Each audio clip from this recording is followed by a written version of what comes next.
What is good, YouTube? What is good, PlayStation Nation? It is your boy Persona of Gaming with Persona and one half of the What's Up PlayStation podcast crew. And we about to make history. Listen, this is a very special episode. And I appreciate all of you that are here with us today. But before we get into anything, I have to introduce the other half of WUPS, right? The best lisp on YouTube, right? The king of the Bronx, okay? Mr. Mr. Jay Bari himself. Bari, say what's up to the people, man. Yo, what is good, YouTube? What's up, PlayStation Nation? Welcome to another episode of What's Up PlayStation Podcast, episode 55 to be exact. And my goodness, you guys are in for a treat. And it's only right for your boy Jay Bari to introduce himself with just a little melody, huh? It is a beautiful day in the PlayStation neighborhood. It's a beautiful day to be a PlayStation gamer. Would you be mine? Welcome everybody, man. We hopefully you guys enjoy the show and your persona, man. Let's get it cooking. Let's get it rolling. All right. I said we making history today, guys and girls. And today we have a very special guest with us. The former president and CEO of Sony Interactive Entertainment Worldwide Studios and the host of of the greatest E3 we've ever seen, E3 2016. So elegant. So just so elegant, so graceful, because that's what PlayStation does. Yes, sir. Ladies and gentlemen, PlayStation Nation, help me welcome Mr. Shawn Layden. Shawn, just introduce yourself real quick, man, and just say what's up to the people. Good morning, Persona. Good morning, Bari.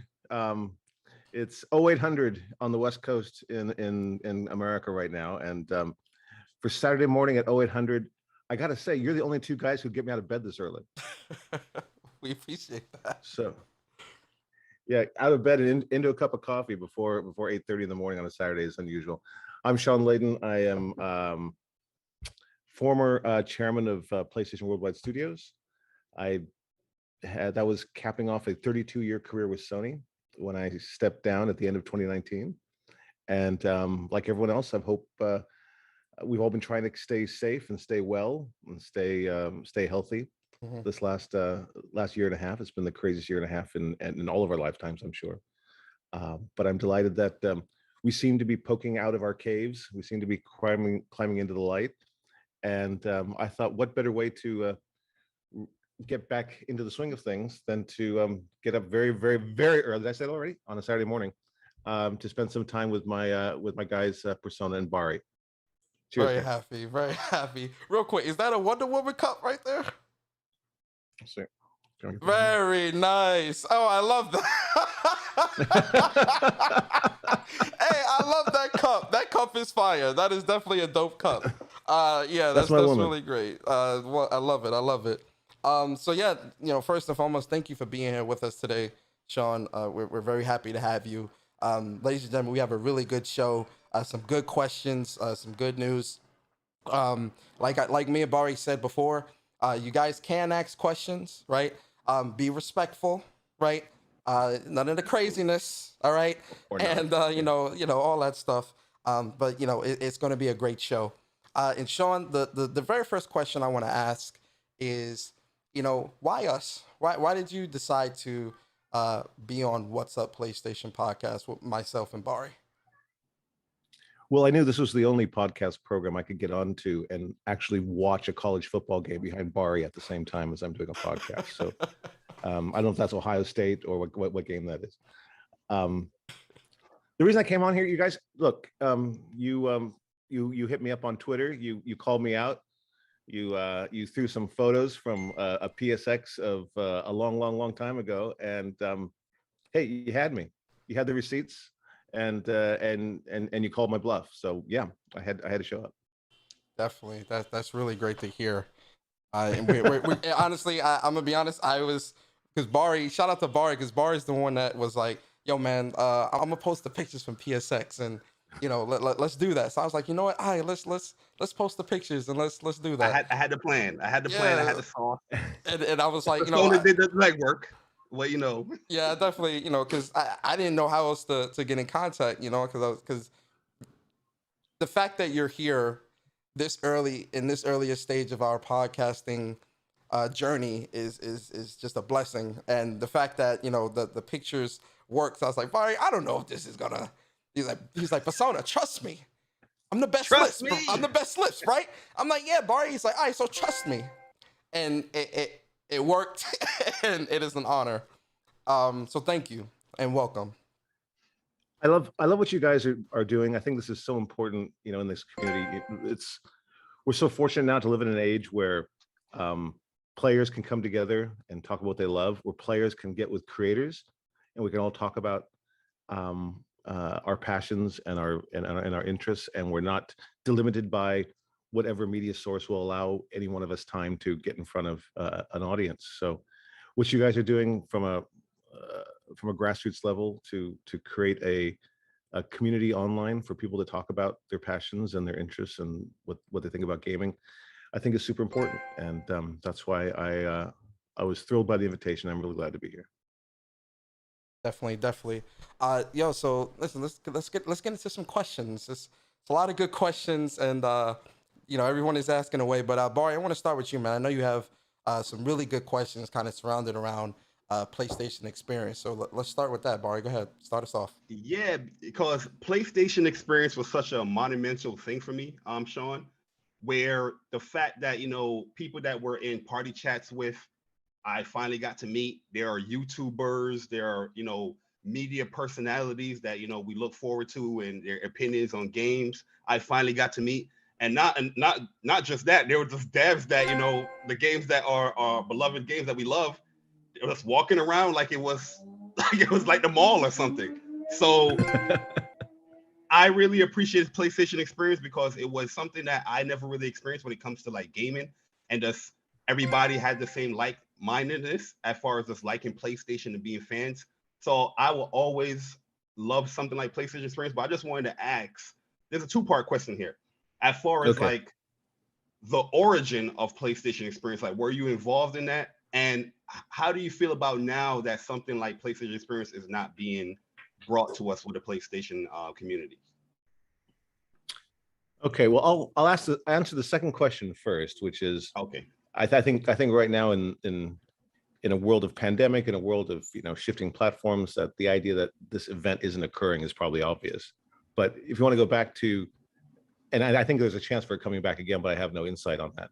But if you want to go back to why we did this in 2014. I had just become the CEO of what was at the time called Sony Computer Entertainment America, which is the sales and publishing arm for PlayStation in the Americas. And that was 2014. That was April, because of course in Japan, everything starts in April. And very shortly after my arrival, I had a group of people from the communications and third party and marketing groups. I'm just trying to find out, okay, what's the deal on the ground here and how are we doing? And what's this new company that I'm going to be leading into the future? And a number of people came up and said, we've been kicking around an idea for quite some time about having a consumer show, a show we can show appreciation to the fans. But they hadn't been able to get it off the ground. And it was interesting because it'd been one of my concerns, even as far back as 2014, about what the role does E3 play. E3, is the summer trade show that comes together in Los Angeles. And E3 was trying to evolve kind of out of a trade show into maybe a more consumer show, but not a fully consumer show. And it was kind of caught in the in-between of that nexus. And you can see fully consumer shows are like Tokyo Game Show, which is fully consumer, or Gamescom in Germany, which is totally consumer. And that's the way you build out a trade show and the way you build out a consumer show are completely different things. Consumer shows are about managing the throughput, managing the humanity that comes through and make sure they can get from one place to the next and don't get people backed up or clogged off or that kind of thing, and find ways to bring more touch points between the creators and the players. That's what a consumer show is all about. Think Comic-Con or think PAX, those kinds of events. Or a trade show, I said this to somebody recently, a trade show is more like IKEA. When you get them into your area, you don't want to let them go, right? You can't find the exit when you get into the PlayStation booth. So you can't find the exit when you get in the Microsoft booth, because you want to capture the audience at a trade show and tell your story about your game or about your product. So trying to make E3 satisfy both audiences seemed to me to be incompatible because the goals are different. It's like, you want to go this way, you want to go that way. Pick a lane, because if you stand in the middle of the road, you just get hit by cars going both directions. And it's dangerous for anybody. It's dangerous out there. So we came up with the idea of the PlayStation Experience. And actually, the first PlayStation Experience, I'm pretty sure we called it that, was back in like 2004 when I was in London. We did it at Earl's Court in London. Just brought PlayStation products and PlayStation people together as an adjunct to what was called ECTS, which doesn't exist anymore, but it was a trade show that happened in Europe. So we decided we're going to have this consumer show, and then we built it out from that perspective. Like, what would the fans want to see? What kind of stories could we tell them that would be interesting? What's kind of the BTS that you could give to people around what's happening with PlayStation, the developers and everything? But it would be just a celebration more than a chance to sell your product, more than a chance to, get a media message out there, one kind or the other. Let's celebrate PlayStation. Let's bring up everyone together who has the same sort of passion around the business, around gaming. And frankly, just let's spend a bunch of money and have a good time. So that was April of 2014, and we executed in December around the anniversary date of PlayStation. The PlayStation quote unquote birthday is December 3rd, because it first came out in Japan on December 3rd, 1994, or as Kutaragi-san would say, 1, 2, 3, 4. And that was the big day for PlayStation. So we centered the event around that date in December. We held our first PSX in San Francisco. And it was San Francisco, right? Yes. And then I think we went to Vegas after that. And it was a bigger success than any of us thought. We didn't know what to expect. We didn't know how many people would show up. We didn't know how we get people there. But it all came together, and that's how it began. I think we did it maybe 4 years in a row. Yeah, from 2014 to 2018. Yeah. Right. So San Francisco, Vegas, and did it twice in Anaheim, which is an amazing venue, the Anaheim Convention Center. That was great. And then we hit a wall we didn't have enough product in the lineup to do another one that was going to be effective. And to be quite honest, reserving a convention center is a tricky piece of business. There aren't many of them. There are only certain ones that work under the circumstances. I think we had a little trouble in securing a venue, and then the company and the business started to move towards getting ready for the next generation of hardware. Yeah, that's really good insight, because I was always just curious about that. It's just like, we didn't really, like 2018 to me, I felt like I didn't go to that PlayStation 3, but we was watching and stuff like that. But knowing that, I think around that time people knew it was like PlayStation 5 was coming. So I was thinking like, they gearing up for PlayStation 3 for PS5. But hearing your reasoning on, I'm understanding now. Like, okay, it makes perfect sense. Hopefully we'll see something in the future. But I just want to let you know it's something that was super enjoyable. And I just thank you guys for actually, hosting something like that, because I got to meet a lot of people within this community, personally, so I always cherish that experience. Not even just like, especially thank you for coming across the country for it. Definitely. Yeah. I think for me with that, it was definitely that, and the fact that being able to, like, 'cause, with you and at the time Andrew House and Adam Boyce and everyone, just being able, you guys are really high up in the chain, and just to see you all just walking around, just like, and being it, because like I remember the first time I saw you, the very first time, that picture is the first time I saw you, and I seen you walking around, but like, a lot of people were coming at you, but the first time was that picture was actually taken at the No Man's Sky concert in the hall. Right. And so I was like, Shawn, can I, it's very nice to meet you, whatever. And it was just like crazy to just be able to walk up and shake your hand and being able to speak to you and Andrew House and everyone. So, I definitely appreciate PlayStation doing things like that for the community. I think that's what brings the community together. and really be around like-minded gamers and whatnot. So it was definitely great. It was a super positive experience. That's why, when you at E3, when everyone's there, it's almost like a Turkish bazaar. Everyone's trying to sell their own thing off their cardboard table. But at PSX, it was PlayStation fans coming together to, as the name would suggest, experience the PlayStation world with like-minded individuals, and everybody just wanted to talk about their favorite game and wanted to see what was coming up next. It was just 100% positivity. There was no rivalries. There was no I like my game, I hate your game, or over that kind of stuff.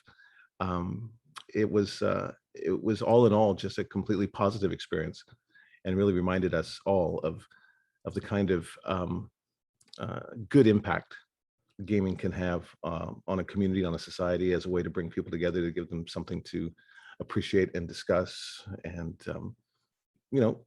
maybe there are differences of opinion, and we argue respectfully, but in the end, we come together for the love of the game. And I thought that was a real energizing moment, certainly for me and for my entire company at the time. Definitely. I kind of want to switch gears real quick a little bit to pretty much the PlayStation. Now, obviously, it's been 2 years since you've been a part of PlayStation, but I am curious to kind of see. So, what are your thoughts on PlayStation's current development strategy of building from within and only making strategic acquisitions that make sense to them? Do you think they need to get more aggressive with these acquisitions?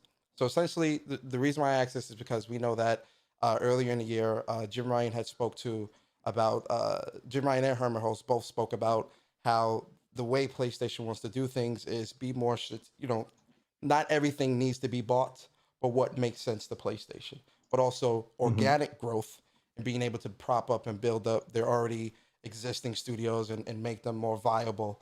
I love that word, organic. What is your thoughts on that type of strategy? And looking at the entire market, do you think they need to be a bit more aggressive? Okay, to be fair, I left the company back at the end of 2019, and then all of us sort of left society in 2020 for 12 months, and then now we're all coming back to that. As far as what's being discussed or thought at or ruminated within the walls of PlayStation right now, I really have no knowledge of that, nor I'm going to express an opinion around that. Okay. But what I will say generally around studio acquisitions is that the reason why it is more the hardest thing about acquiring anything, whether it's a studio or another company or another entity of any kind, is the integration piece. How does this that we've just brought in to the collective, how does that work with the rest of our machine? How does that incorporate into our strategy, our way to market, the way we run a company? What's the cultural fit? So these are very important things to consider when acquiring 200, 300, 400 people. I think you look at something like the last acquisition that I was associated with was the acquisition of Insomniac Games back in 2019. And we'd worked with Insomniac at that time for over 20 years. We'd done a number of games with them, going back to Spyro and Resistance and Ratchet, and you name them all, you love them all. But we decided to acquire them because it was, I think I said to someone at the time, it wasn't so much an out of the box sort of acquisition. It was kind of, we finally put a ring on it kind of acquisition. Insomniac, a deeply independent studio with its own culture, with its own way of life, own way of making games. But yet it was very aligned with the PlayStation movement and how we want to go to market and how we want to give games enough time to be great and not nip them in the bud too early and push them in the marketplace when they're not yet great. Insomniac understands all these things. I think they've, as a studio, they've shipped more PS5 content than anybody has. To this point. Sure. Those guys are efficient, Shawn. Very efficient. Tell me about it. Those are that was amazing. And the acquisitions that have come subsequently by the company since I've left, most of them are within that category of people that Sony has worked with for a long time, Mm-hmm, or mm-hmm, people that come with some Sony DNA already within their studios. mm-hmm. And so you mitigate the challenges around the integration piece. If you know the players before you bring them in, you're not too worried about how they're going to play with your other players. Yes, yes, yes, Perfect sense. yes, That yes. that piece is so hard when companies acquire the companies, and you see it all over the news, no matter the industry. Company A buys company B because they were both rivals in the same sector, and then they want to join forces and be more powerful and stronger. But deep down inside, their two cultures are so divergent that the company energy is more spent around how do we mesh this together rather than how do we attack the market. Mm-hmm. And you don't want to be trapped in all these internecine issues around coming together. You want to bring a studio in where you can almost hit the ground running. It's like, you know, their pace, you know, their speed, you know where they're going. You're just saying, oh, come under this rubric. We're going to give you we're going to put the power of this entire PlayStation machine behind you. You're a small developer, but we worked with you and you're doing great things. You come in here. Now you don't have to worry about the marketing, the sales, the publishing aspect, the legal aspect. You don't have to get your own lawyers, your own finance people. Mm-hmm. The acquisition allows the studio just to concentrate on the thing that they do best, which is creating the game and getting that done. That's what the role of the publisher really needs to be. It's just, we're going to give you a safe haven.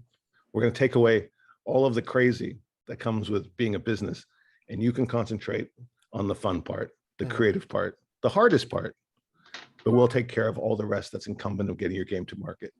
So I think the acquisitions that my old company have been executing the last year or so, I think they fall well in line with that. Certainly the acquisition of Blue Point Studios is the same thing.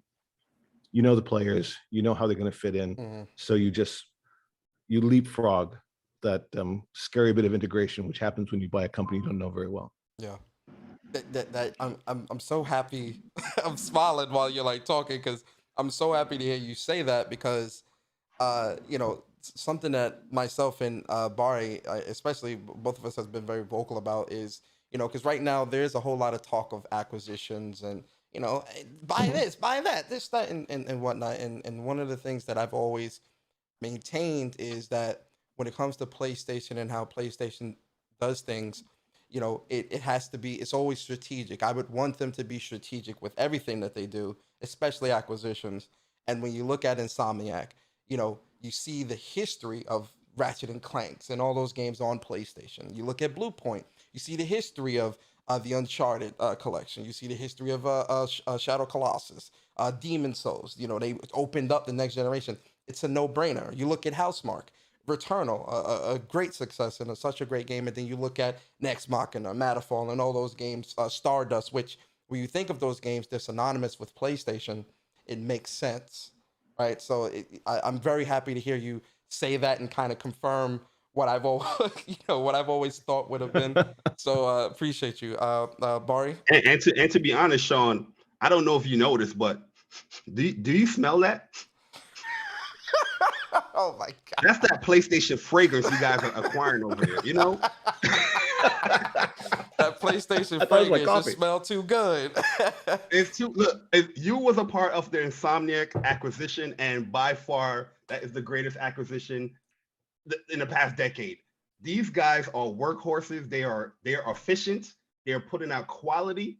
Yes. And wow, that's to hear something like that is like amazing to me, you know? Yeah. So, and they're the nicest people in the business. Yes. Absolutely. Yeah, they're knocking it out the park. Like, I love Insomniac. I mean, I've loved them before this, but like just seeing how much they're carrying the beginning of this generation on their back, it's like, wow. Like you guys and girls over there are amazing. So shout out to Insomniac and all of the team PlayStation teams. Yes. Bari, well, next question. What's up? Yeah, so I want to talk to Shawn the gamer. You know, this is a gamer standpoint, right? I just want to get your overall impressions on the PlayStation 5 design. I know you probably have a little thing or hair or two as far as the design process of the PlayStation 5, because these things are in process for many years, right? But as a gamer, how do you like the look, the design, and the DualSense? Can you speak on the DualSense as far as like your impressions and how it's going to like push gaming forward?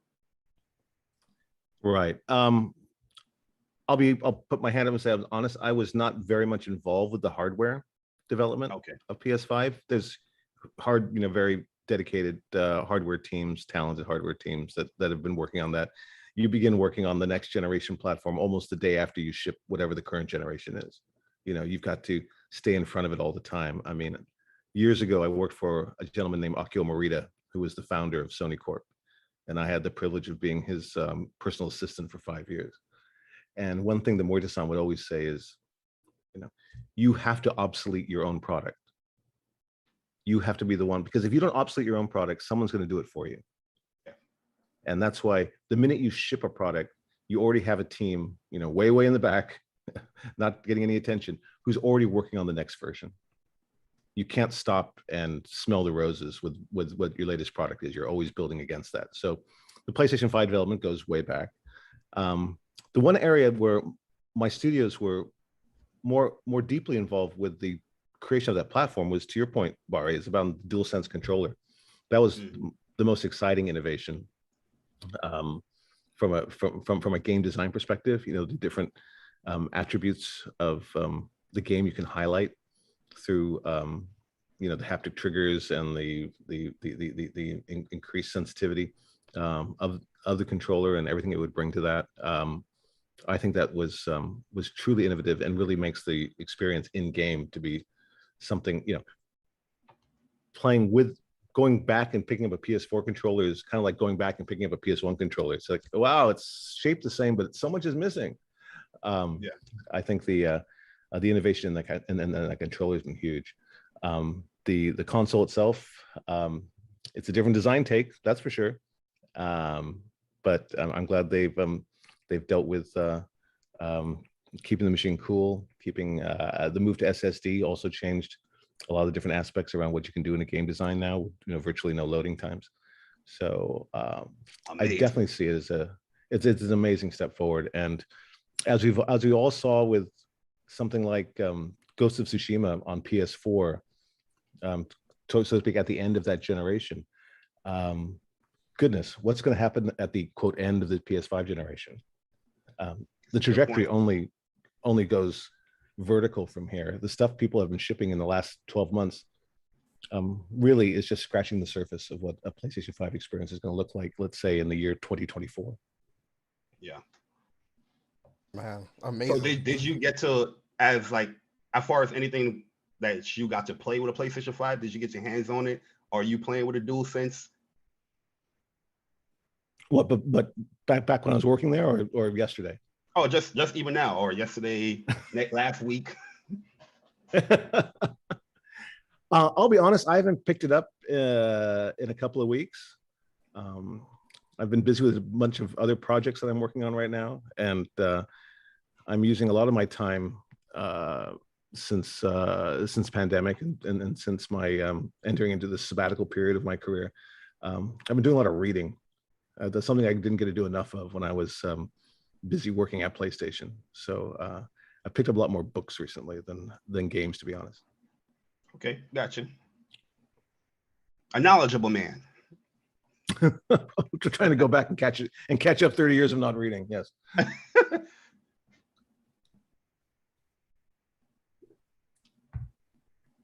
Or Persona, you're muted. Sorry about that. It's only episode 55. It's only still learning the ropes. Still making mistakes. Yeah, we're a bunch of rookies. We don't understand what's going on here. I've got mission control in front of me, so it's like I'm doing a really. So I think the next question I want to ask is with the addition of new ways to play games, right? Gaming is ever evolving, and there's many other ways to play than traditional console gaming. How many more generations do you think traditional console gaming has left? That's a super hard question. Number one, because no one knows the answer to that question. Mm-hmm. But as we talk about moving to a a purely streaming model where instead of a console, all you need to have is an input-output device of some kind, whether that's a controller, whether it's a touchscreen phone. Can we remove the middle piece? Can we get the console out of the loop? I think eventually that's going to occur. Is that 5, 10, 15 years from now? I'm not sure. But you have to bear in mind, though, that whereas we can see the advent of a pure streaming solution living here in North America. I mean, we can already do it if you live in Stockholm or if you live in Seoul, right? Some of us here still have to struggle with the vagaries of our own ISP connection. But when you look at a platform like PlayStation, which I think is available in something like 175 countries around the world, when are all 175 countries going to be ready to make that leap?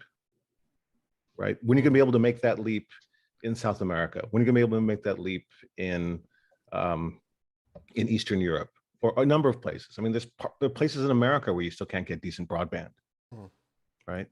Or as someone said at one time about going to a completely online solution, they said, you know, what about the guys on base, men and women on base in Kuwait, where they have no internet, but they still want to game. So I think the future of having a dedicated console where you put client software on it, whether it's a download software, whether it's a disk software, I think that model is going to be around longer than people are talking about. Okay. You know, everyone's saying, oh, that's it. The console is going to be over. We're all going to just have the Netflix of gaming, whatever that is, and we're going to stream it to our homes. But then you're all prisoner to the abilities or disabilities of your ISP. And again, if you're in some countries where you just can't get decent broadband, and for everyone says, oh, but we're going to have 5G. Okay, I'll believe that when I see it. I'm still waiting for good 4G, so I don't know how that works. There's still a lot of areas, even out here in New York, where internet is still spotty, right? So I definitely get that. Exactly. Yeah. So I think those kinds of factors, if you pull out and look at the globe in the overall, you can see, wow, maybe it's too late to remove this crucial piece of the ecosystem, being the console. Yeah. As a longtime console gamer, I definitely wouldn't want consoles going away.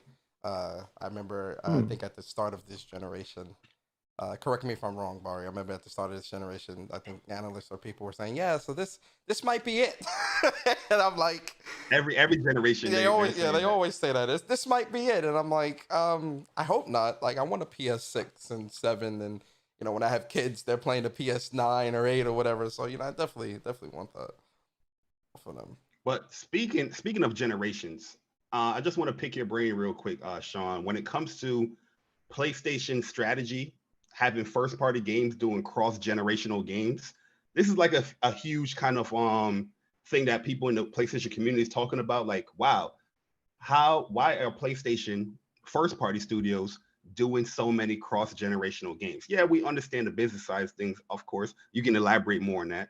But this wasn't the case when it came to PlayStation 4. When it came to PlayStation 4, PlayStation was pumping out a lot of PlayStation 4 exclusives to push people to the new hardware. And I just wanted to get your thoughts on that as far as this. You have games like God of War, Horizon Forbidden West, Gran Turismo 7. These are system sellers that will push, PlayStation 5. And the reason why I'm a little conflicted on this as well is because when we hear the news, we see that PlayStation is outperforming PlayStation 4 at this current time and period, where I think it was like 7 million or something like that, or 10 million Persona they sold. And then you hear in UK that they already have a 1 million. So people are buying PlayStation 5s. But I just want to understand that, we are getting PlayStation 5 exclusives, but there are a lot of cross-generational games where it's something that is a stark difference as far as one generation to the next. Thank you, Bari. It's a good question, and let me try to speak to it as in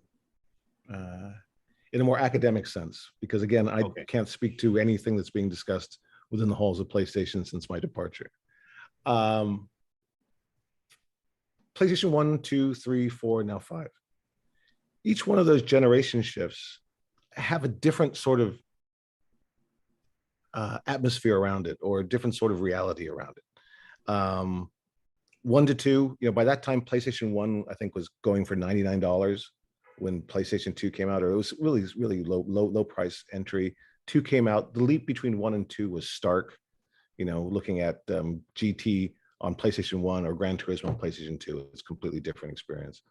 And the idea was that people move on from generation to generation. Same from 2 to 3, 3 to 4.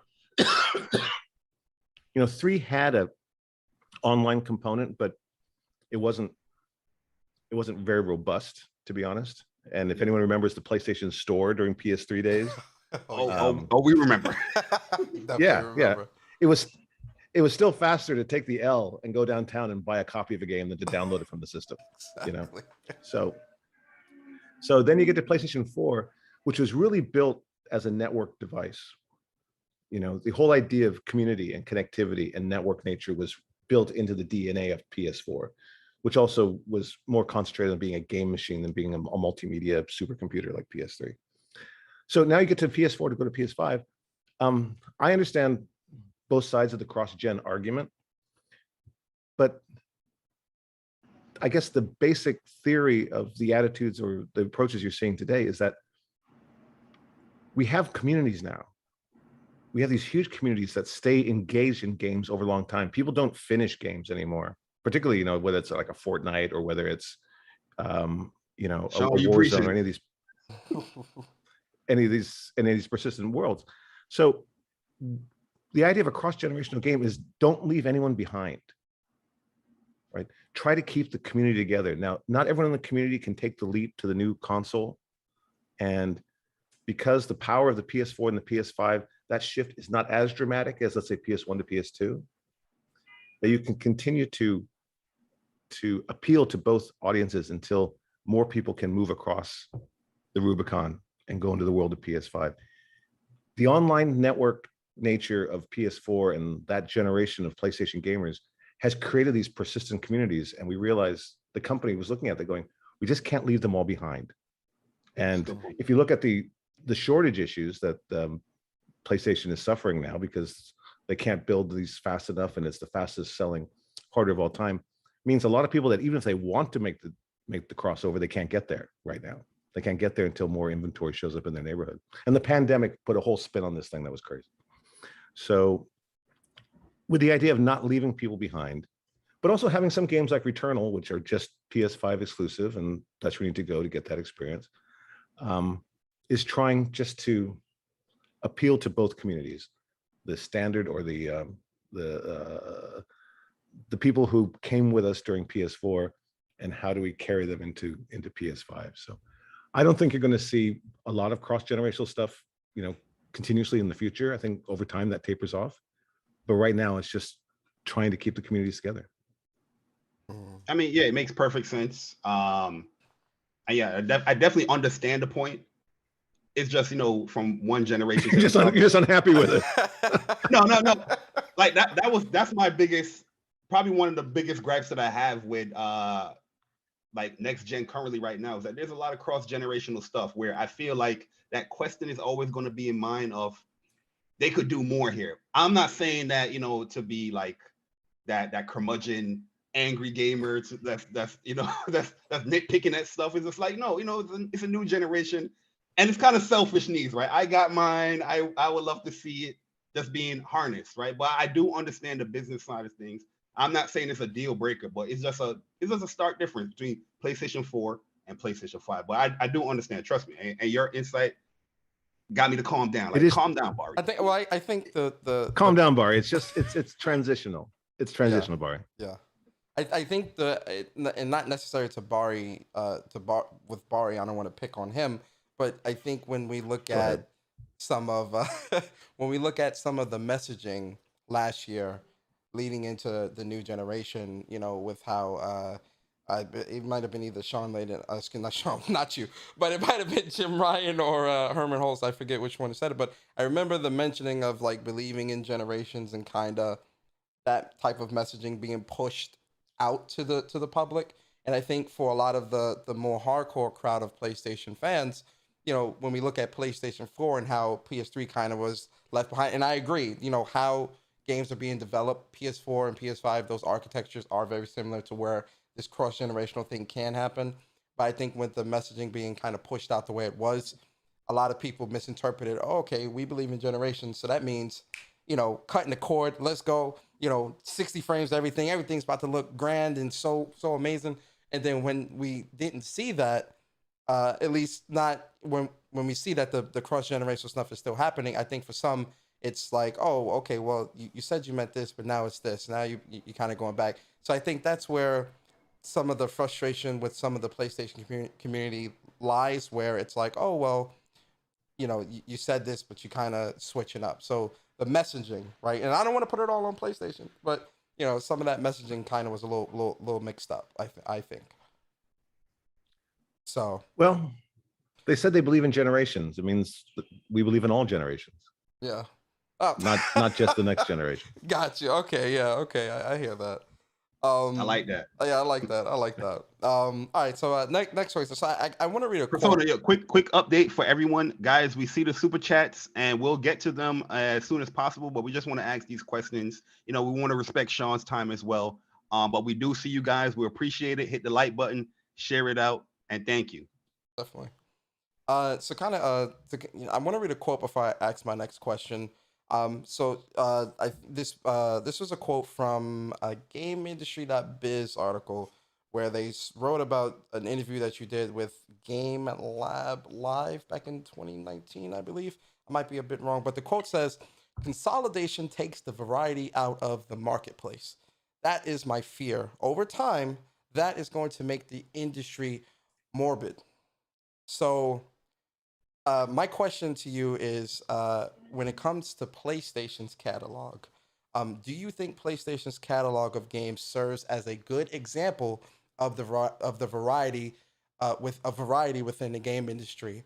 As we see with PlayStation, they've done a great job of pushing more female leads to the forefront when it comes to a lot of the games that they've had. Much more diverse cast of people. If we look back to Last of Us 2. We've got Dina, we've got, Ellie, we've got Jesse, who is Asian, and everyone else. Last of Us 1 had that as well with, I forgot the two black characters' names, but, we definitely see this, and then Horizon with Aloy, and, there's a lot of diversity in pushing that to the forefront. So do you think PlayStation's catalog is a good example of that variety that's needed on a much more wider scale within the industry? Yes. When I started with PlayStation, it was back in 1996 in Tokyo. And my job at the time was to bring Western titles from Europe and America into the Japanese market, localize it into Japanese and try to sell it there. Which is virtually an impossible task, because back in the days of PlayStation 1, nothing was better than Namco. No one was better than Square. And I was coming over with internal titles from Sony at the time, going into the Japanese market where they have Ridge Racer and Tekken and all of these high-level games, and then coming across with Destruction Derby and saying, "Hey, Japanese gamers, want to get into Destruction Derby?" And the Japanese gamers were having none of it. They didn't want Destruction Derby, they didn't want Twisted Metal, they didn't want Jet Moto, they didn't want ESPN Street Games. The only game that we had success with in Japan as a licensing opportunity like that was Formula One, because the Japanese love Formula One. And so we were able to get some traction with that. But that story is about to say that PlayStation at that time kept trying to bring new things in. They just didn't want to do Alundra and Gran Turismo and Tekken, and that's it. They kept going outside. We brought Wipeout into Japan, which probably had more of an impact in the music market than it did maybe in the gaming market, because no one had heard of the Chemical Brothers or the Crystal Method or any of those bands from that time. So all these different games came out in the era of PlayStation 1. That's really kind of how the platform got off the ground. Was, what could, Parappa, goodness, no one had rhythm action gaming on their bingo card back in 1997. Yeah. But the company brought out Parappa and created a whole new genre of gaming back then. If you guys look back on it, and maybe PlayStation 1 was before you were born, but the breadth of contents, even going to PlayStation 2, all the different kinds of games. I mean, I remember we were shipping in the licensing group probably 13 games a month at one point, just to keep getting content out there. Now, of course, back in those days, you actually did something called finishing a game, which we don't hear so much about anymore. But so you'd finish a game and get another game and keep going, get another game and finish it and get another game. So variety was really required to keep that flywheel spinning, to keep people engaged and involved. I think we're playing fewer discrete games now, but we're playing each game for longer. You know, my son's PlayStation is almost like a dedicated FIFA box. I don't think FIFA ever leaves the drive. Oh, That's what he plays. That's where he goes. That's what he does. But I'm concerned, to go back to your original question, Persona, about the consolidation, of you know, massive mega publishers taking in more studios under their umbrella. Yeah, I'm concerned that that's maybe sucking some of the independent life out of the market, that it's also bringing people into the world of AAA, which is good. That's where I made my most of my career was in that. But with AAA game costs going from 100 to 120 to 150 million just to build it, at that level of spend, companies' appetites for risk gets really tight. You know, if you're going to risk that much money, you want to have a sure thing. You want to be able to have comps, you know, comparables. This game is like that game, and that game did this, so this game will likely do that.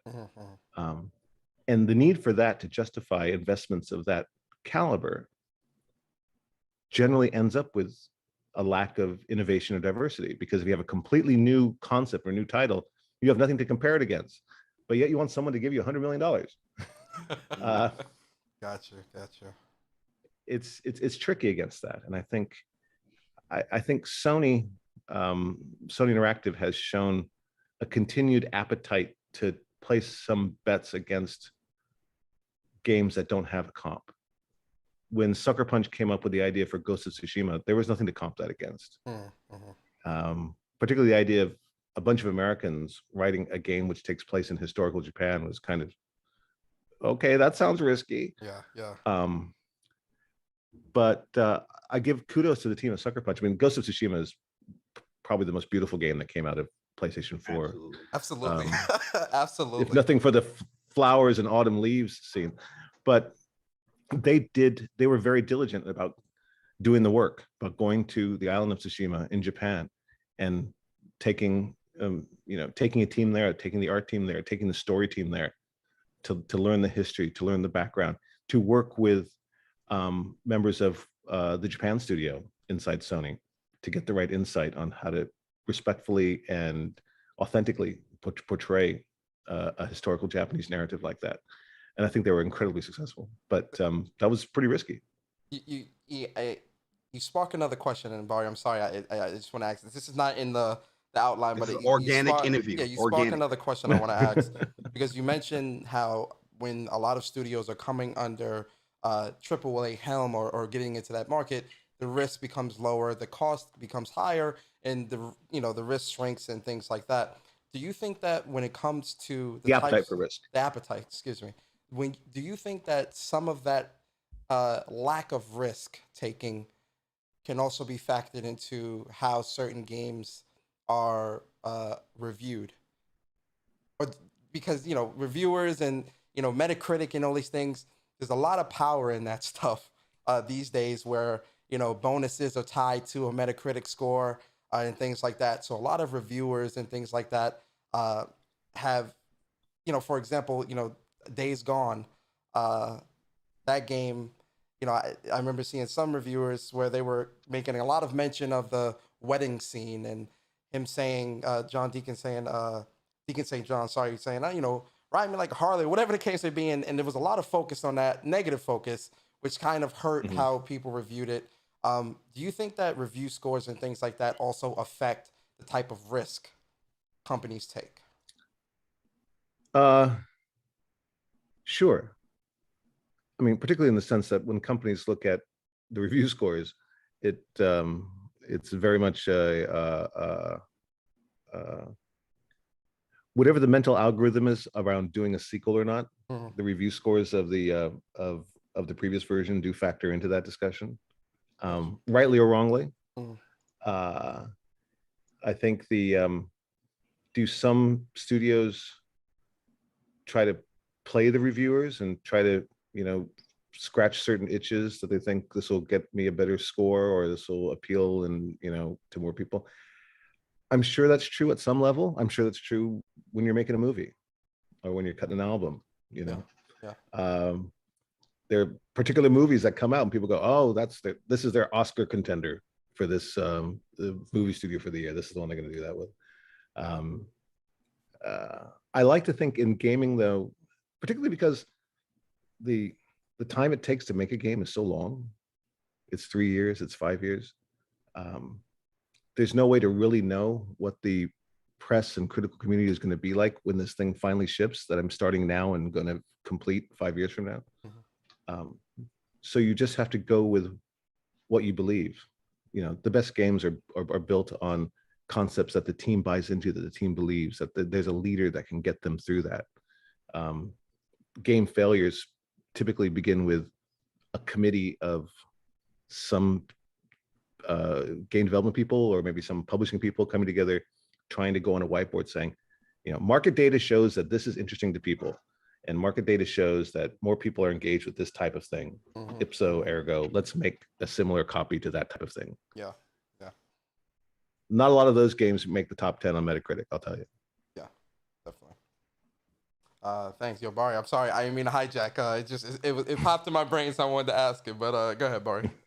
Oh no, it's cool, man. Because I'm kind of going to piggyback off of it, because we talk about the risk and stuff like that, the money it would take to lock down some of these things.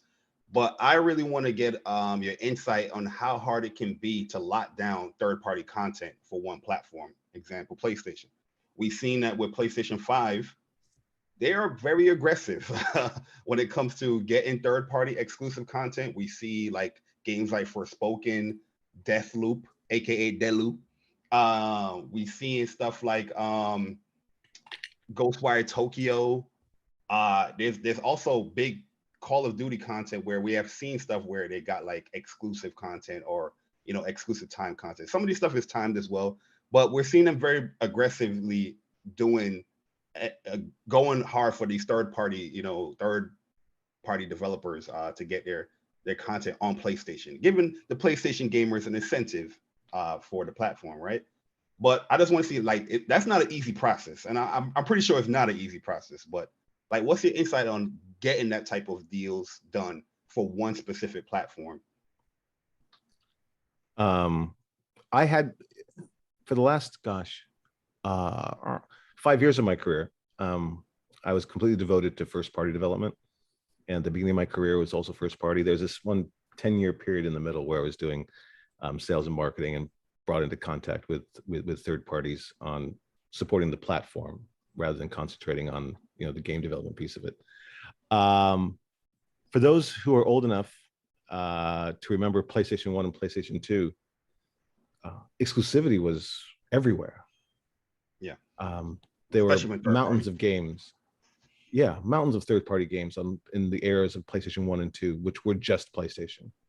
They didn't come out on Sega Saturn, didn't come out on Nintendo for sure, and the fledgling Xbox platform didn't come out on that either. Most Japanese developers, up until PS3 anyway, were largely exclusive to PlayStation. It was the platform which was successful in their home market. The architectures of the differing consoles out there made porting probably more challenging then than it is now. You have to factor in what is the work to do a multi-platform content. Now it's much, the add-on cost of doing extra platforms is not as much as it used to be. There's a lot of similarities between the current technologies that are out there, including high-end PC, which allow bringing that code base across with less friction. But that was the way this industry began. Nintendo back in the day, and still today, is largely exclusive content that sits on that platform. And Sega's platforms were all around Sonic and exclusive content there too. PlayStation began this sort of revolution of still staying with the exclusive angle in PS1. It was first party content was only ever about 20% of the PlayStation rollout. Whereas for platforms like Nintendo, it's 80, 90%, or in the Sega days, it's the same sort of thing. They built consoles to take not just exclusive content, but take their first party content to market. PlayStation created a console in 96 or 94 which largely depended, 80% of it, largely depended on third-party content. So of course, building the partnerships, getting the support, having Square bring their Final Fantasy franchise from with FF7 onto PlayStation, which was a huge win for the platform, and really said to everybody, oh gosh, this PlayStation thing's going to be here for a while if something as big as Square's FF7 is going to come and sit on that platform. So as you fast forward into the world of today, yeah, exclusives are still important. It's a story that helps give confidence to the fan that this is the place to be. This is what I want to do. These are serious people. Now, to your question about how hard are these to do, yeah, they're really hard to do, particularly now because you're asking publishers to forego an opportunity, to forego a monetization moment that they might have. So you explain to them that, well, we will promote your titles and we will put you in the front row and we'll put advertising dollars against it that you don't have to put the dollars against it. And we will make it a flagship and we will give it all the promotion that will be in excess to what you can do as just a publisher. And so you can get them across the line with that. And yes, are dollars involved? Absolutely. And a lot of dollars. how much into whom I can't speak to, but yes, it's because they're giving up a financial opportunity. So of course you have to make them whole. Yeah, that's a great way of putting it. Yeah, man, because they are being very aggressive. I like it. I'm not, Oh, I love it. Keep doing what you gotta do, PlayStation, I love it, man, because yeah, I agree. Like, something I've always said is that when it comes to exclusives and exclusive content, with in a gaming world where there's so many other ways to play, you have to be able to set yourself apart, right? You want to have things that people will think of and say, oh yeah, this is synonymous with PlayStation. Final Fantasy VII is a perfect example of that. That you think of Final Fantasy VII, you think of PlayStation 1, the black disc, the multi-disc, right? That's and synonymous. The remake. Yeah, and the remake, and that stuff is very synonymous with PlayStation.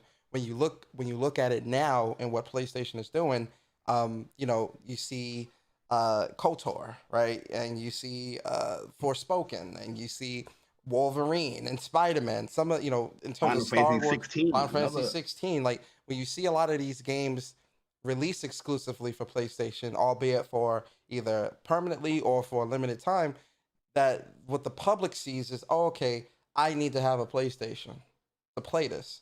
It sets themselves apart from everywhere else. It's the Wild West out here. It's business.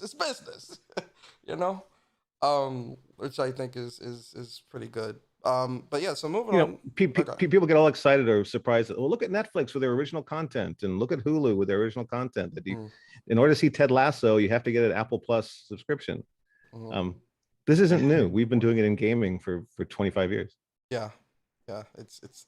I think a lot of so exclusives matter, guys. It matters. Exactly. I was trying to say it in a nice way, but yes, exclusives matter, and they always will. Both first party and third party. 100%.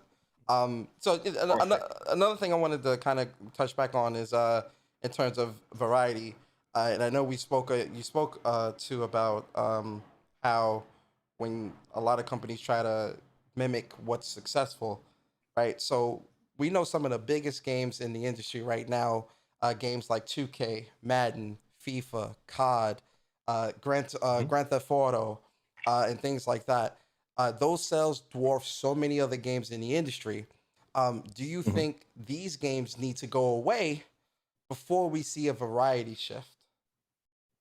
No, those games don't go away. Just like James Bond movies don't go away, right? I mean, they have built communities. They have helped establish great developers and publishers working against that. As long as they continue to bring excitement and new discovery and do something innovative in each iteration of those games, I think, like you said, FF16. I mean, that train's not ending anytime soon. And these are the people who make up a huge portion of the gaming community, and I think they need to be served and they need to be given the type of content that they want to have. My concern about variety is that, look, whether it's the PlayStation 1, 2, 3, 4 generation, and you put the Xbox at the comparable time together, and you put the Nintendo or Sega or whatever in the comparable time space, each one of those generations of platforms never seems to sell more than 240 million consoles worldwide. It's weird. They're all kind of top out at the same number. I mean, there was one time when I think that number spiked a bit because the Wii U came out and everyone thought they could lose weight if they bought one. Oh no, not Wii U, the Wii Fit. Remember? Yeah, the Wii Fit, it was like this balance board. Oh, And so one Christmas that sold a ton of those, so kind of made the console number spike. But aside from that unnatural moment, that number doesn't seem to grow. Though from a revenue perspective, the video gaming revenues have gone up tremendously. They've gone up 22% year on year. I think largely due to a pandemic punch, because people were all stuck at home and they spent more. But the point is, it was the same consumer base, just spending more dollars in the market. As a business, you go, hey, money's money, and we're happy to have it come in, and that's great. But if you take it from an industry perspective, I'm concerned about that because I want to see more people. I want to see that 240 get to 280, to get to 300. And to do that effectively, I don't think we can only get there by creating sequels to current popular hits. We have to create those sequels because there's a fan base and they want it, and the developers have interesting things yet to say, and that's good. But the non-gaming world has looked at us, has watched us, and they've said, FPS, not my jam. RPG, not for me. So just creating more of those are not going to get those people. It's like, my burger joint has to put a veggie burger on the menu if I'm going to get a new audience, some new clientele through the door. So that's what I mean about variety. We have to continue to try new and different things. I remember when we brought out a game called SingStar on PlayStation 2. I remember that. That was our over time. That was I think the first game that we shipped, which actually had more female users than male users. And that was amazing. We actually broke into a market of some gamers who weren't traditional gamers, but if they had a chance to sing with Beyonce, boom, everyone was in. And then from there, you try to take them into, well, if you liked that, how about some Concrete Genie or some Pixel Opus or some other things? Or maybe after you've gotten over your fear of the controller and your fear of the box, maybe it is time for you to go FPS, RPG, try something else. Try Destiny, which is, a great story together with amazing gameplay. So that's what I mean about the variety. I'm not saying the tent poles, the pillars, keep on keeping on. Give me more James Bond, give me more Fast and Furious. We like it when we see it, and let's keep going. And in gaming, let's do the same. But let's get some more variety in there. Let's get some more diversification. And to get the different titles, we need to get different developers. Different meaning, not the same coterie of Silicon Valley-based development studios, but we need to be able to bring more voices into the creative tent to develop the content, which may appeal to people who don't even look at gaming right now. Definitely, we need more. We need more gateway. We need more gateway games. More games that'll pull the casuals or the people that wouldn't even look at gaming in. I definitely understand and agree with that. Bari. So Mr. Layden. Shawn, yes, Bari. The host of the greatest E3 show of all time, 2016. Okay.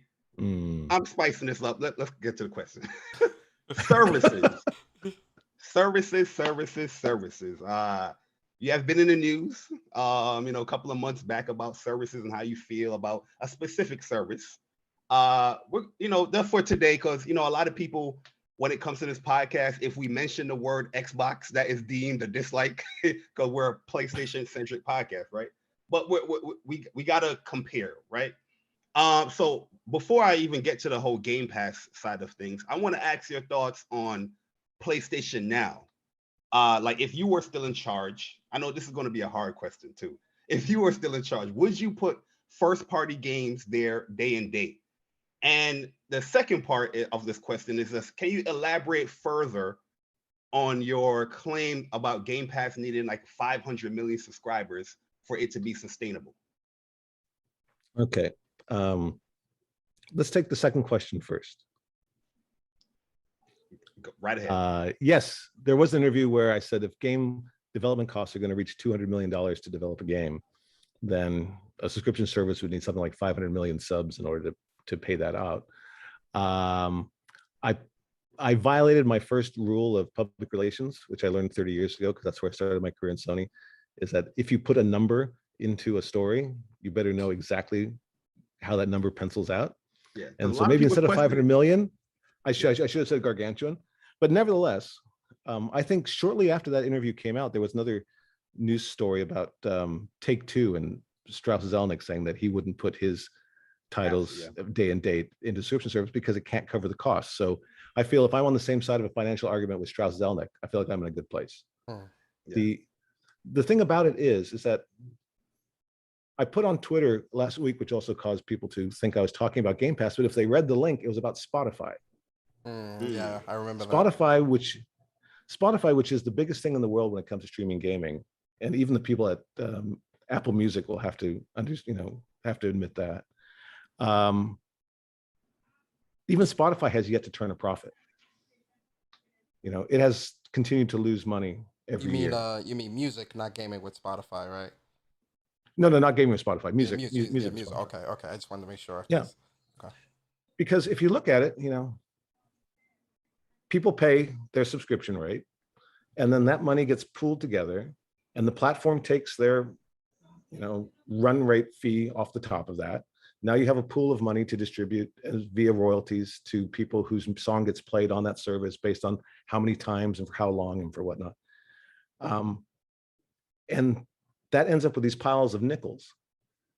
And to pay back for the cost of recording a song is one thing, but to try to cover the cost of a $100 million game development based on percentages of subscription fees based over time of play against the model, it's super hard. You can't get to 150 million that way. Now, that's why all of the streaming platforms in film content as well, they pay up front. They pay a huge minimum guarantee to the big titles to entice them to come across to that. But still, it's almost impossible at the current run rate to make back your nut without some subsidy from the platform to help you get there. And so how long can a subsidized platform continue to be successful? Well, it really depends on how big the wallet is that sits behind that platform and what their patience is around that. I think still under the current services, the platform itself, whether that be Game Pass or whether that be PlayStation Now, I think because of all the different inputs those businesses have towards overall financial stability for their business, I think there's a chance that those can turn at least neutral as far as the impact on the bottom line. But for an individual developer who's going to put down over $100 million into a project, absent a subsidy to bring it across onto a streaming service, you're going to need a lot of subscribers paying a lot of $9.99 a month to get enough nickels stacked up that somehow it reaches $100 million for you. Yeah, I feel like you will need that as well, but you also got to have the content to keep them there, so it can be a continuum, But yeah, I understand your point. And now, as far as when it comes to PlayStation Now, the current strategy, which personally I feel like they have the correct current policy strategy. But what's your take? Would you do something like a Game Pass as far as putting first-party content there, Nate? I'm kind of going to assume where you're going to go to, but just still want to get down on the record. I think from my perspective, looking at the streaming platforms, and I think we'll find this to be true over time for even the video streaming platforms because there's so many of them now, and people are coalescing around a few of them, but still the money that they're throwing out there is incredible.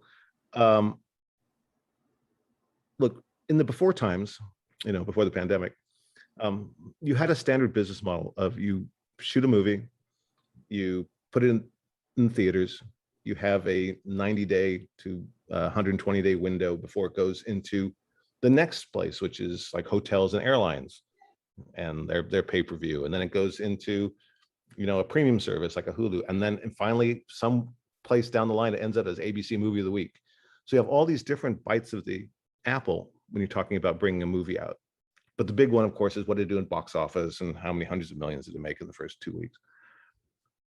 if you take away the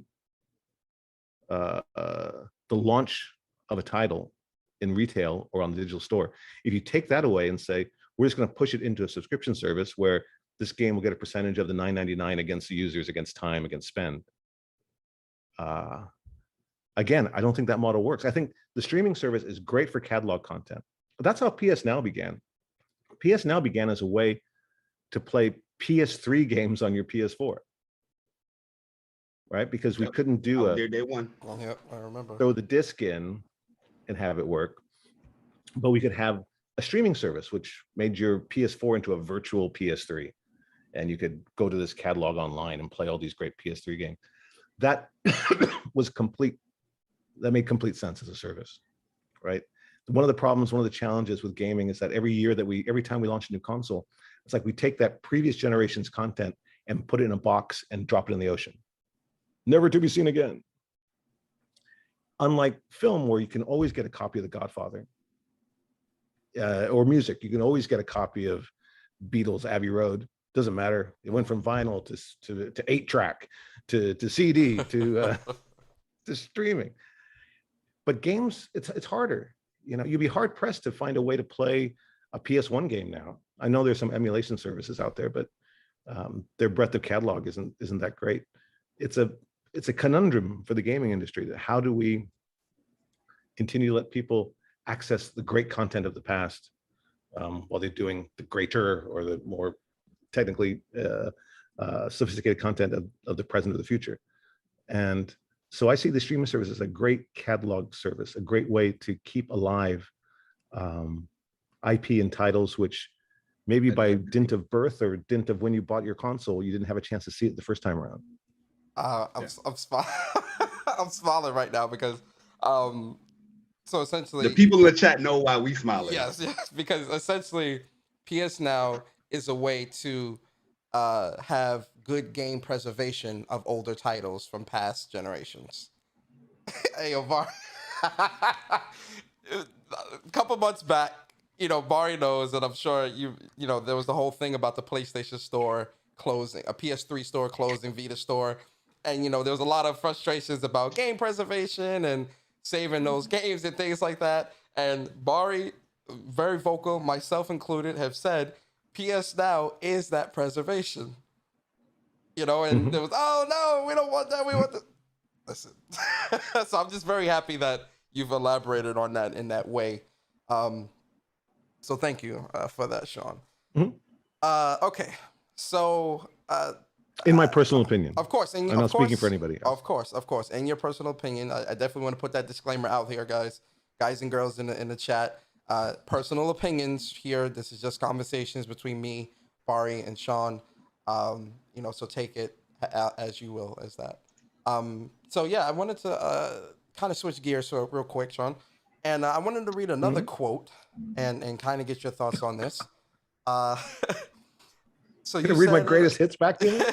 Another quote you said was, "I was interested in." We got you researched. I was interested in Streamline because it has spent almost the entire of its 20 years with a remote distributed development model. They speak 27 different languages throughout their studios and have people from 47 different countries. It is an incredibly multicultural workforce, and that is where the future of breaking gaming into a wider audience beyond 240 to 260 million goes. So my question is, with Streamline Media Group being composed of so many multicultural people, can you give an example of something you hope to accomplish with them in your third act that you hope would be a mainstay within the game industry as a whole? During the pandemic, I was having conversations with Alex Fernandez, who is the CEO and founder of Streamline. And I've known Alex for a number of years because Streamline did some work for my studios too in supporting their development of titles. And it was interesting in that conversation with Alex, I got to learn more about Streamline and about their mission and where they began in Amsterdam, and then with the economic troubles of 2008, they pivoted and reconstituted themselves in Kuala Lumpur in Malaysia and built the teams out there. So he has presence in Europe, presence in Southeast Asia. Now the company is headquartered in the United States. I look at that and talking to him about the challenges of making games during the pandemic. That's when I learned from Alex that, well, his teams have been doing remote development for a long time with teams, again, in Europe, America, and in Malaysia. So they were able to continue a pace without much of a bump in the road by going to everyone work from home kind of a situation. And I realized, this work from home thing is not just an artifact of the pandemic. And when everyone's vaxxed and everyone's feeling safe, that we're all going to go streaming back to the way it was. There's no going back to 2019. That world is gone. And we need to take this as an opportunity and not as a tragic course of events in life. Now, the pandemic, of course, tragic completely, and millions of people worldwide have lost their lives to it, and this is terrible.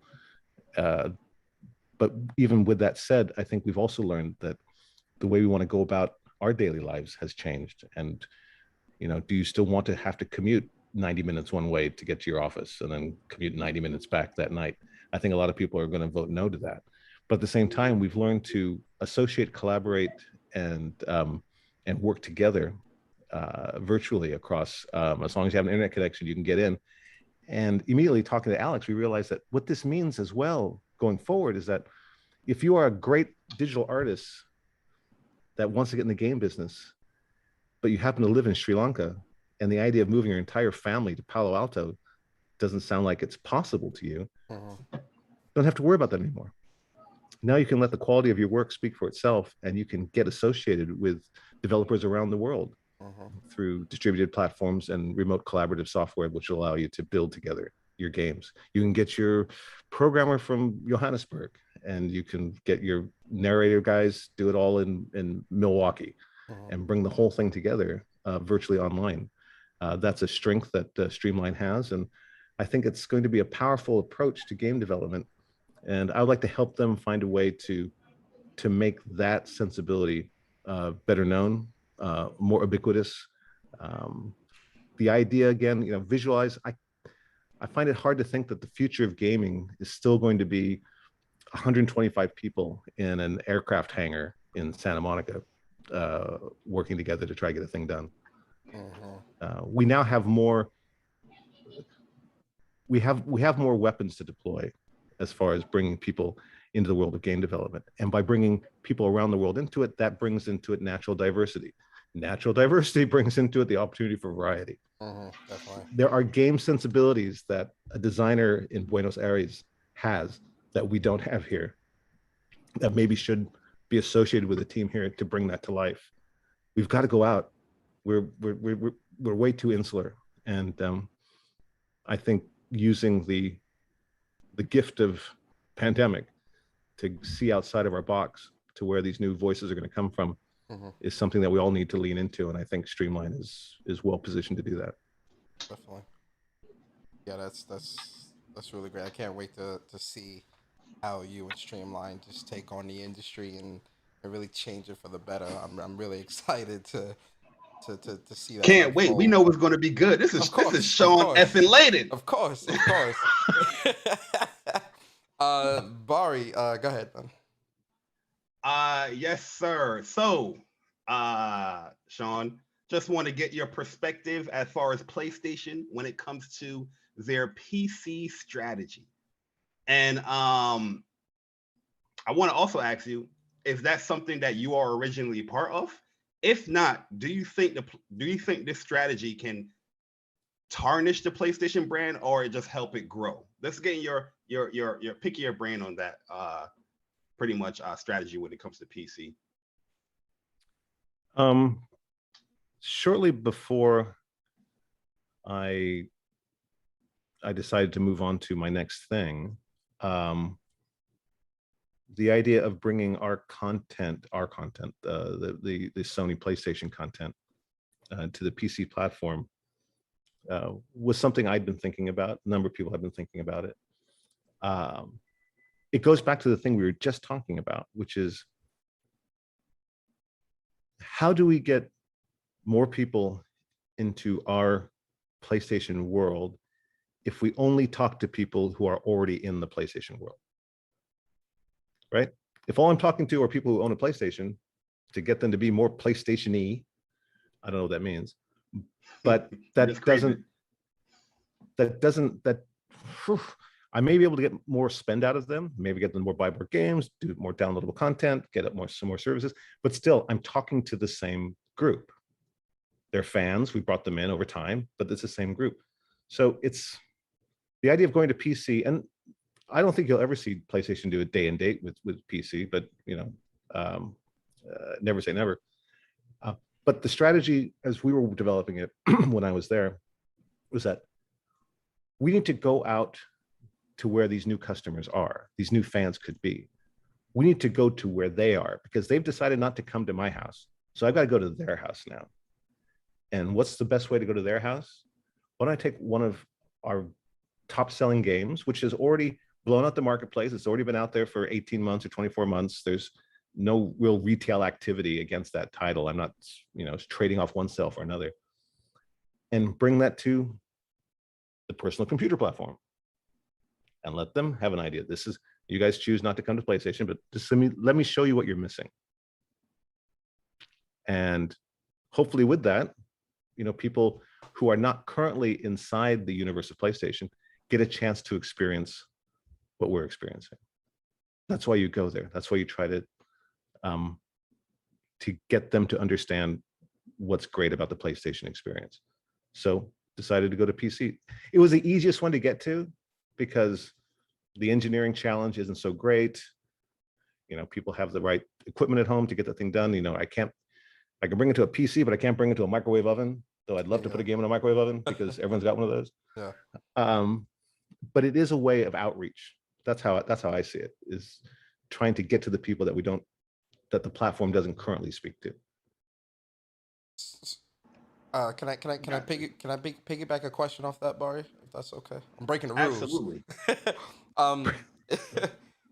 In terms of the PC strategy, when this was being created and coming about on the PlayStation 4 platforms, is the thought process, during your time, was the thought process that, giving some of the biggest games on PlayStation 4 to PC would encourage them to get a PS5 now?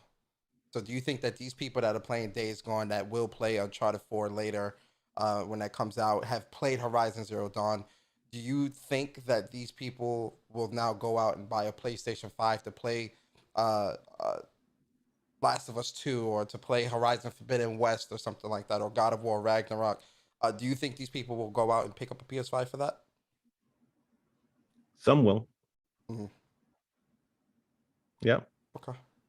And they might not have otherwise. Mm. So there's no losing in this transaction. Yeah. Right. It's allowing people to have a glimpse inside the PlayStation world, and actually not just watch a YouTube video, but get in there, get on your rig, play Days Gone, and then maybe you start to think that maybe there's more than just the PC Master Race. Got you. The PlayStation Master Race. No master races. We're all in this together. Definitely. We're all masters. Okay, I got We're all gamers. Right. I'm gonna, because we kind of touched on the sustainability talk a bit earlier, so I won't ask those questions. So the last question that I'm gonna ask you, Shawn, and again, like I said to you before, feel free to answer or not answer. But the very last question for me is, at what moment did you know you were ready to depart PlayStation?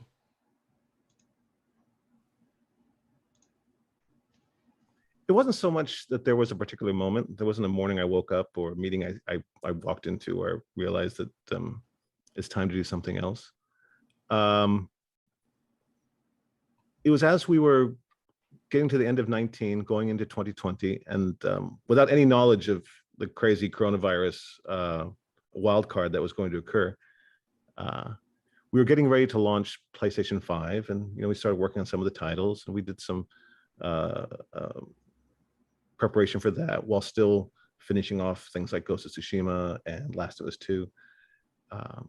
Launching a game console is a particular exercise that really doesn't occur in any other industry, and where you try to launch that into, Bari's question earlier, why do you have cross-gen? It's because we got to manage these two audiences, the one we have and the one we're trying to build. And there's going to be some Venn diagram crossover between the two, but there will be pieces on both that don't cross over.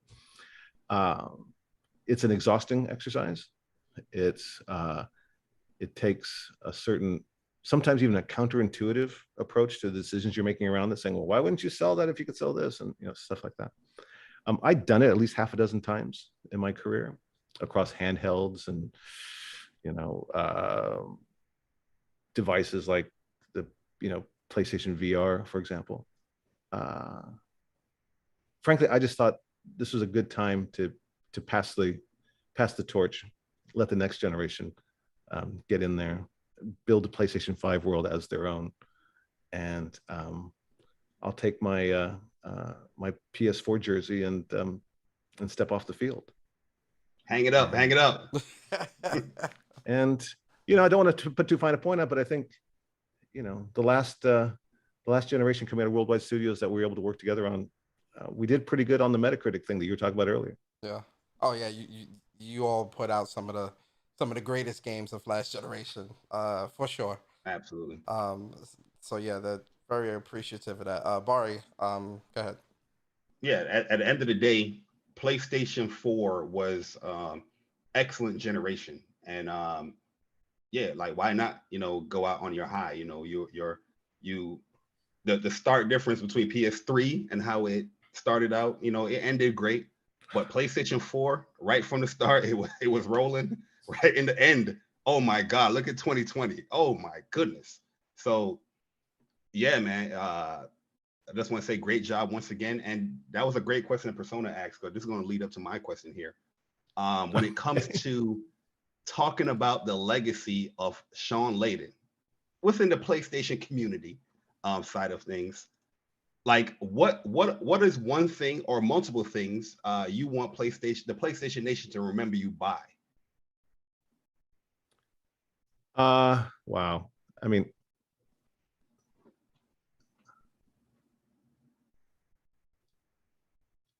I think, well, I just want people to remember how much fun they had with PlayStation and how much fun they continue to have with it.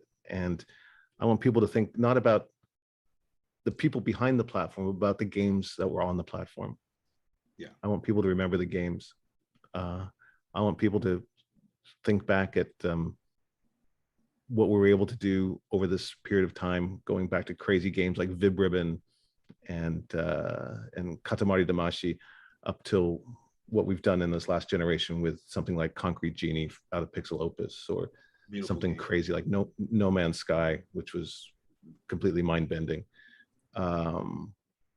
If people want to talk about me, I'd rather them just talk about the games and remember the games that we did, and how we were never afraid to try something really new and different, and eat that risk and roll that dice and see where we get with it. That's what we all want to be remembered for. Yeah. Hey man, I respect it. Like I said to you a couple of days ago, when you took over the reins from Jack Trenton, I was a bit nervous in the beginning, but in the very so was I.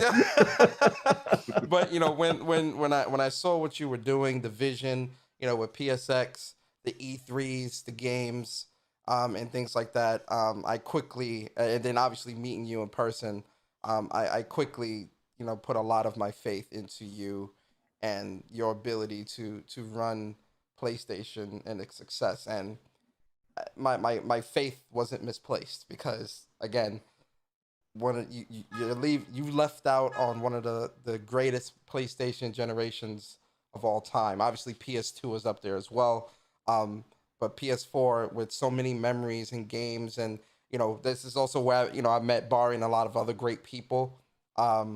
It definitely is a great thing that you have done for a lot of PlayStation fans within this space. And I know a lot of people, and I think I can safely say this, a lot of people appreciate you.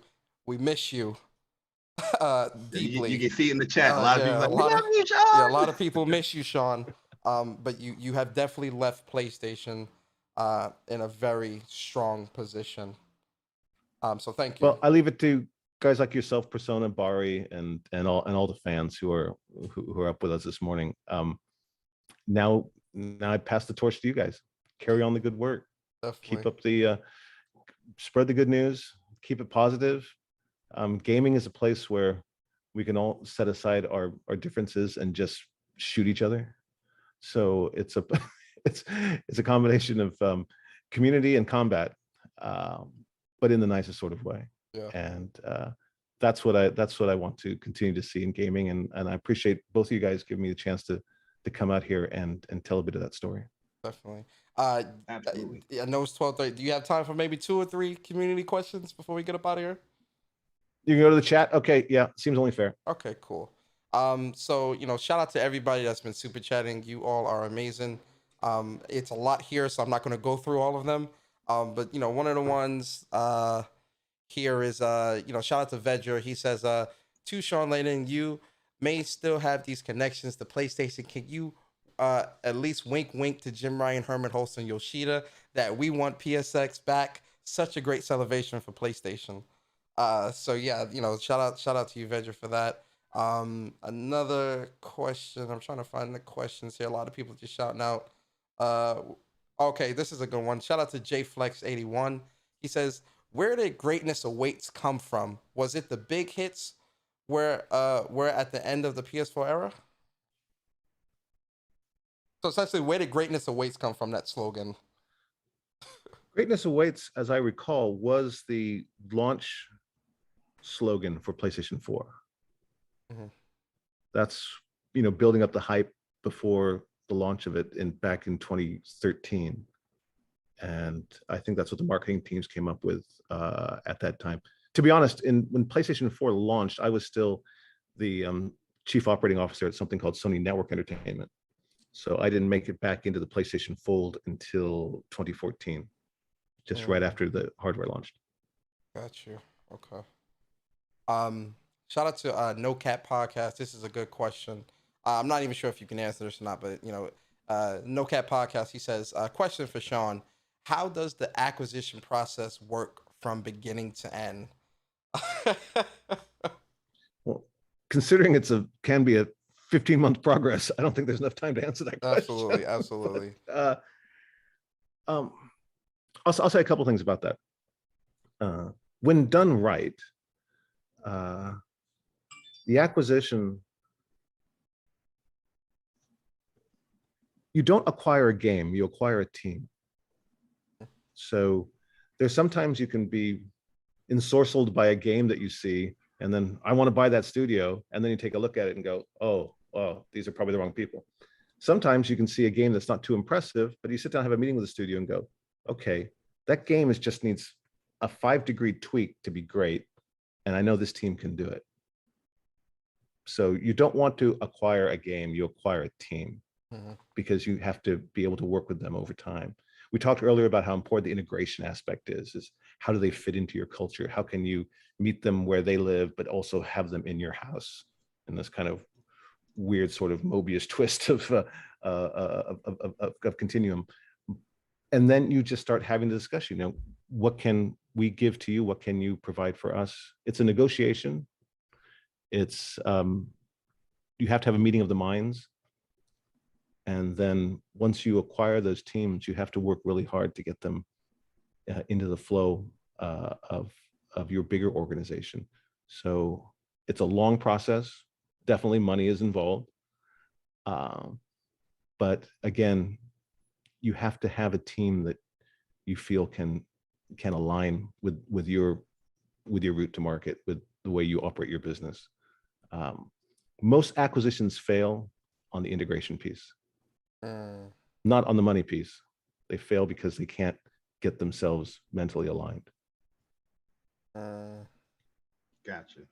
That's a good one. Shawn, I just want to ask you a question here. So here is this from the chat, Bari? Or are you freebooting now? This is just a personal question of mine here. There's a certain quote that I say a lot here in the PlayStation community. Some PlayStation fragrance. When you hear that terminology, that phrase, what do you think of? Jesus Christ. I think of I think of what the inside of the Ratchet and Clank suit smells like after E3. Oh my Dude, God. that would strip the paint off your car. Let me tell you. Absolutely. All right, just two more. So here's one from quiet. We seen quiet. Just want to let you know there's a lot of super chats here. Yeah, there's a lot of comments, Shawn, that people saying that they love you, they miss you. Everybody's saying hi to you and stuff like that. So there's a lot of love going on in the chat right now. So we appreciate you guys. Shawn appreciates you guys. Trust. Yeah. So this is Both one ways. from Slow Mo Back Clap. Shout out to you, Slow Mo. He says, "Does Shawn feel like unknown indie studios will fill the void left by studios that are acquired? We seem to see new quality indie devs every gen." Yep. I mean, that's an area of concentration that I think the video game industry as a whole needs to spend a bit more time and energy on, which is, are we building up the bench? Are we getting new players in? Are we drafting, helping, incubating them in a way that they can come in and add to this great catalog of content in the world of video gaming? Yeah. I think a lot of indies are really good at bootstrapping themselves and getting themselves in, building themselves from the ground and getting into the business. But I think there are a lot of great ideas and creators out there who, either through lack of funding, which of course is always huge, but maybe they just don't have enough pieces to the puzzle. It's not like the Beatles. If you get 4 guys, 2 guitars, a bass, and a drum set, boom, you have a super band. It takes more people to bring it together, and I think there's some folks that have pieces of that idea but don't have a way to get to others to help them out. So as an industry, I think we need to become a bit more encouraging of that, or in aiding and abetting that sort of collaboration of people coming together. And again, I think a world of remote development allows for that sort of putting pieces together, even if they're far flung across the planet. So yeah, I think the indie movement is where all the great stuff is coming next. In the indie movement, you have, there was a time 50 years ago almost where I watched a movie which had Dennis Weaver in this car and this huge truck behind him, following him through Bakersfield. It was called Duel, and that was Steven Spielberg, right? So everybody begins on the small page, and I think as an industry we need to do a lot more to help advance that growth and widening of the indie game developer base. Yeah. So like I said, Shawn, I don't want to keep you. I want to respect your time. Respect my time. Respect his time. Gotta respect my time. Gotta respect his time. You get what I'm saying? But at the end of the day, I'm a PlayStation fan too. We all are PlayStation fans out here. Again, Shawn, I want to say thank you. Thank you 1,000 times. Thank you for taking time to come on this show, What's Up PlayStation Podcast, with me and Bari. And really, your presence here was welcomed and much needed, to kind of, talk to the PlayStation community. Bari, do you have any last words or anything for Shawn? No, man, like Persona said, we appreciate you coming on, Shawn. This was something that shocked us, and it shocked a lot of people here in this community, but that just goes to show you that, yeah, you are definitely like a very humble guy that, you would communicate and you would talk to, the PlayStation community. Just, catch up a little few, because people definitely want to hear your voice as far as like what's going on with you, things of you leaving, a lot of the comments on, within the internet and these articles. But it was much appreciated you coming here and, giving your insight. Yeah. You can have your people contact our people. I've got 2 cats. I don't have people.